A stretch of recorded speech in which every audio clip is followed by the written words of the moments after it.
L'édito politique sur Europe 1 avec Le Figaro. Bonjour Vincent Trémollet de Villers. Bonjour Dimitri, bonjour Anissa, bonjour à tous. Alors Vincent, que l'on y soit favorable ou hostile, un vent libéral souffle aujourd'hui dans le monde.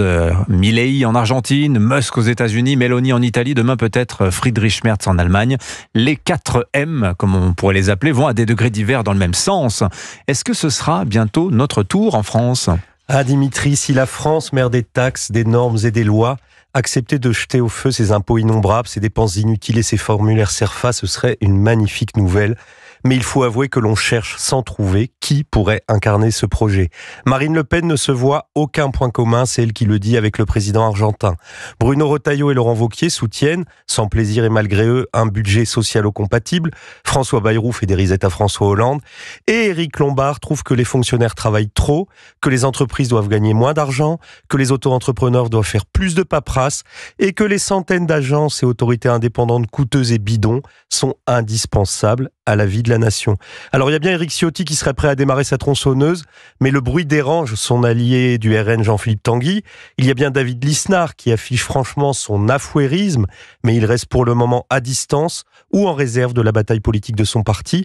Donc aujourd'hui, on ne voit pas comment la France prendrait le sens de l'histoire que vous décrivez, et il y a même un risque qu'elle prenne la route à contresens, et ce ne serait malheureusement pas la première fois. Vous voulez dire que l'exception française, Vincent, peut parfois coûter très cher ? On paye chaque mois le trésor public pour le vérifier, Dimitri.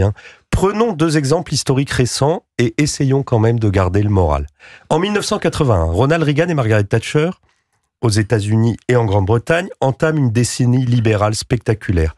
Baisse de la pression fiscale, affrontement avec les syndicats, soutien vigoureux à la création d'entreprises, éloge du travail et de la richesse, le vent du capitalisme transforme les sociétés britanniques et américaines.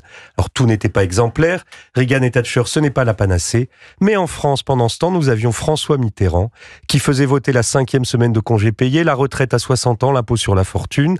Entre le festivisme de Jack Lang et les happenings de SOS Racisme, la France se ruinait une première fois dans l'utopie socialiste.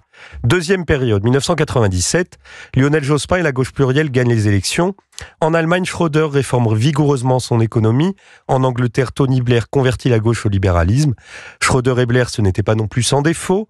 Mais en France, pendant ce temps, Martine Aubry faisait voter les 35 heures et Lionel Jospin la loi SRU sur les logements sociaux.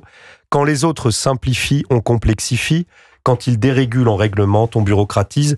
Il n'y a qu'un domaine où la gauche française pratique la simplification et la dérégulation, c'est celui de l'immigration. Donc vous pensez comme Éric Lombard que la France n'est pas un pays libéral ? Vous connaissez la phrase de Clémenceau, la France est un pays extraordinairement fertile, on y plante des fonctionnaires et il y pousse des impôts. Heureux comme un socialiste en France, pourrait dire de son côté Éric Lombard, mais ce serait oublier que si la France n'est pas forcément un pays libéral, c'est le pays de la liberté. Cette liberté, le citoyen doit la reprendre sur l'État social comme sur l'État fiscal. Il doit aussi exiger que l'État régalien assure pleinement et sereinement sa sécurité. François Mitterrand et Lionel Jospin, après eux François Hollande et Emmanuel Macron, ont dilapidé l'héritage. Mais aujourd'hui, nous sommes trop endettés, trop ruinés pour une nouvelle expérience qui, cette fois, serait fatale. Le programme de salut public pour 2027 peut se résumer en une formule qui recouvre tout. Sortir enfin la France du socialisme mental. Et pourtant, la France fut un grand pays libéral, mais c'était au 19e siècle. Voilà. Merci Vincent Trémollet de Villers. L'édito politique sur Europe 1.